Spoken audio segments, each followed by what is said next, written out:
ब्रह्मांड एक ऐसी रहस्यमयी जगह जिसके अंदर जितना अधिक जाओ उतना ही वह हमें अपनी ओर आकर्षित करता है। उसी क्रम में सन 2009 में एक ऐसे टेलीस्कोप का आविष्कार किया गया जिसके सहारे वैज्ञानिक ब्रह्मांड की और गहराई में चलते चले गए।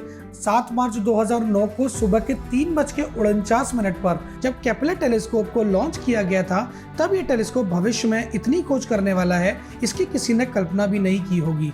तब से लेकर अब तक केपलर टेलीस्कोप ने बहुत से एक्सोप्लैनेट्स की खोज की है और साथ ही साथ ऐसे प्लैनेट्स को भी खोज निकाला है जहां हम अपने फ्यूचर होम की उम्मीद कर सकते हैं। लेकिन ऐसे कौन कौन से एक्सोप्लैनेट्स हैं जिसे इस टेलीस्कोप के द्वारा खोजा गया है, चलिए जानते हैं उसके बारे में। नमस्कार दोस्तों, मेरा नाम है आकाश और मैं आपका स्वागत करता हूं अंतरिक्ष यात्रा चैनल में। चलिए आज आपको ले चलते हैं केपलर टेलीस्कोप द्वारा खोजे गए केपलर 62 की यात्रा पर। तो चलिए शुरू करते हैं। केपलर टेलीस्कोप को अंतरिक्ष में स्थापित करने का मुख्य उद्देश्य नई नई गैलेक्सीज को ऑब्जर्व करना और नए एक्सोप्लैनेट्स की तलाश करना था। लेकिन सबसे बड़ा सवाल ये था कि ये टेलीस्कोप आखिर किसी तारे को खोजता कैसे है, जबकि सभी तारे हमसे कई लाइट ईयर्स की दूरी पर है। तो इसे कैसे पता चलता है कि इस जगह पर कोई प्लेनेट मौजूद है? और सबसे बड़ा सवाल ये है कि आखिर कैसे केपलर टेलीस्कोप ये बताता है कि जिस तारे को उसने डिस्कवर किया है वह तारा हैबिटेबल जोन के अंदर है या नहीं।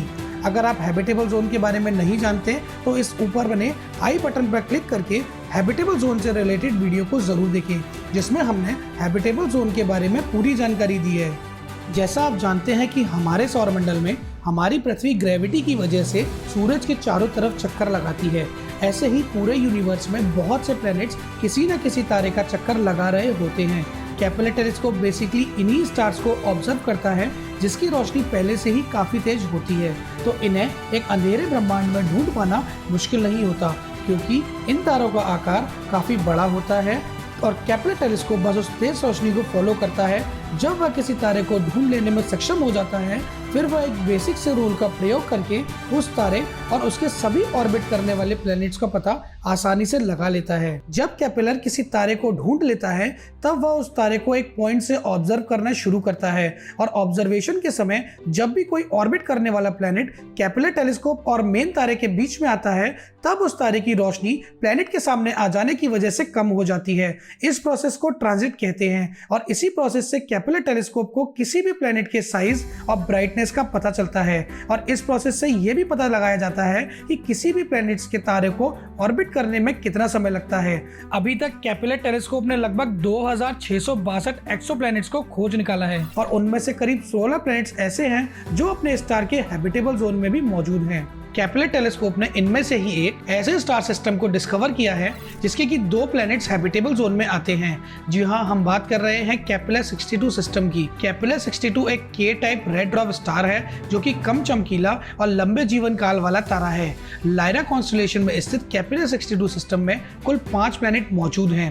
केपलर 62 पृथ्वी से 1200 लाइट ईयर्स की दूरी पर है और इस स्टार सिस्टम की शुरुआत इसके सबसे पास से ऑर्बिट करने वाला प्लैनेट केपलर 62b से होती है। केपलर 62b प्लैनेट अपने मेन स्टार केपलर 62 को ऑर्बिट करने वाला सबसे पास का प्लैनेट है।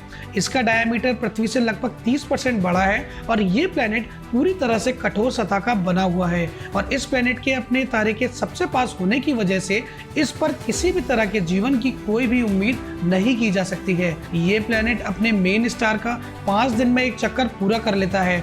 इसकी खोज ट्रांजिट मेथड के द्वारा की गई थी। केपलर 62b के थोड़ा सा बाहर की तरफ निकलते ही हमें मिलता है केपलर 62c। अगर हम केपलर 62c की तुलना करें तो हम इसकी तुलना अपने सोलर सिस्टम के प्लैनेट्स मंगल ग्रह से कर सकते हैं, क्योंकि इस प्लैनेट्स का आकार लगभग मंगल ग्रह जितना ही है। ये भी अपने मेन स्टार को एक उचित दूरी से ही रिवॉल्व करता है और ये प्लैनेट अपने मेन स्टार का 12 दिन में एक चक्कर पूरा कर लेता है। ये केपलर टेलीस्कोप द्वारा खोजा गया दूसरा सबसे छोटा एक्सोप्लैनेट्स में से एक है। इसके बाद हम आगे चलते हैं केपलर 62d पर। केपलर 62d तीसरा अंतरिम और सबसे बड़ा एक्सोप्लैनेट्स है जो कि अपने मेन स्टार केपलर 62 को ऑर्बिट करता है। इसका आकार लगभग पृथ्वी के आकार से 2 गुना है और ये प्लैनेट्स भी ट्रांजिट मेथड द्वारा ही खोजा गया था, जिसके अंतर्गत किसी प्लैनेट के अपने मेन स्टार के सामने आ जाने पर मेन स्टार की रोशनी धुंधली पड़ जाती है। ये प्लैनेट अपने मेन स्टार का 18 दिन में एक चक्कर पूरा कर लेता है। केपलर टेलीस्कोप ने इसी सीरीज में एक और प्लेनेट की भी खोज की थी जिसका नाम है केपलर 62e। ये स्टार केपलर 62 को ऑर्बिट करता हुआ उसके हैबिटेबल जोन में स्थित है और इसका रेडियस पृथ्वी से 1.6 टाइम्स है। ये अपने मेन रेड ड्वार्फ स्टार का 122 दिन में एक चक्कर पूरा कर लेता है। कहते हैं कि हर चीज के दो पहलू होते हैं, इसी तरह से केपलर 62e के लिए भी वैज्ञानिक एकमत नहीं है। कुछ वैज्ञानिकों का ये मानना है कि ये सिर्फ एक गैस से बना हुआ जॉइंट प्लेनेट है, जबकि कुछ का ये कहना है कि हैबिटेबल जोन में होने की वजह से ये पूरी तरह से पृथ्वी की तरह रहने लायक ग्रह है। यहाँ का एवरेज टेम्परेचर -3 डिग्री तक रहता है। केपलर 62e के थोड़ा सा ही आगे चलें तो हमें मिलता है केपलर 62f। ये भी केपलर 62 स्टार को ही ऑर्बिट करता है और इसका रेडियस पृथ्वी से 1.4 टाइम्स है। अपने सोलर सिस्टम के सबसे बाहरी एरिया में होने के बावजूद ये अपने स्टार के हैबिटेबल जोन में आता है। ये अपने मेन रेड ड्वार्फ स्टार का 267 दिन में एक चक्कर पूरा कर पाता है। वैज्ञानिकों का ऐसा मानना है कि यह कठोर सतह का बना हुआ है और यहाँ पर एटमॉस्फेयर दोनों ही मौजूद हैं, लेकिन इसके अभी तक वैज्ञानिकों को कोई भी ठोस सबूत नहीं मिल पाए हैं। इस ग्रह का एवरेज टेम्परेचर -65 डिग्री तक रहता है। अगर यहाँ तरल पानी मौजूद होगा तो वह एक आइस के फॉर्म में होगा। ये स्टार सिस्टम केपलर टेलीस्कोप द्वारा खोजा गया सबसे बेहतरीन स्टार सिस्टम में से एक है, जिसमें कि इंसान अपने फ्यूचर होम की उम्मीद करता है। केपलर 62 स्टार सिस्टम की तरह ही बहुत से ऐसे स्टार सिस्टम और गैलेक्सीज मौजूद हैं यूनिवर्स में, जहां पर बहुत से तारे अपने मेन स्टार को ऑर्बिट कर रहे हैं। जैसे जैसे साइंटिस्ट नए नए टेलीस्कोप की खोज कर रहे हैं, वैसे ही हमारी पहुंच यूनिवर्स में बढ़ती जा रही है। लेकिन क्या कभी हम यूनिवर्स के अंत तक पहुंच पाएंगे? ये बात आप हमें कमेंट बॉक्स में जरूर बताइएगा। इस वीडियो में इतना ही दोस्तों। उम्मीद करते हैं कि सारी जानकारी आपको बहुत पसंद आई होगी और ऐसे ही इंटरेस्टिंग वीडियोस को देखने के लिए हमें लाइक करें, अपने दोस्तों के साथ शेयर करें और अंतरिक्ष की जानकारी के लिए हमें सब्सक्राइब करें। फिर मिलेंगे आपसे अंतरिक्ष के अगले सफर में। तब तक के लिए नमस्कार।